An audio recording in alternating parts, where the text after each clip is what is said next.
আরে এটা রাজু না? আরে রাজু, রাজু বল ভাই। এই ভর দুপুর বেলা এই পাট বাগানের পাশে একা একা বসে তুই কি করছিস? আর বলিস না ভাই, পাটটা তো বড় হচ্ছে, একটা বউনি করতে পারলাম না রে ভাই। আরে বউনি? পাট বাগানে আবার কিসের বউনি রাজু ভাই? আরে ভাই, তুই এখনো ছোট আছিস, পাট বাগানে কিসের বউনি এখনো তুই বুঝবি না। আরে রাজু ভাই তুমি তাহলে থাকো, আমি তাহলে আসি। চলো, আমি আর কি করবো, আমিও যাই। চলো তাহলে। রাজু ভাই তাহলে চলো বাড়ি যাই, আর কি বলবো। চলো তাহলে, আর কি করবো বলো। আরে শালা, কিভাবে বউনিটা হয়তো দেখাচ্ছি তালি।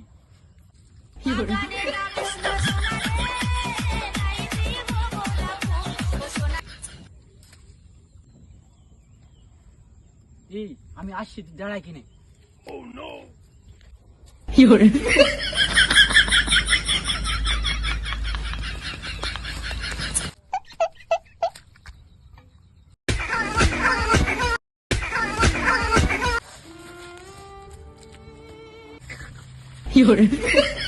দেখলি তো ভাই, বউনিরা পাট বাগানে কার বলে।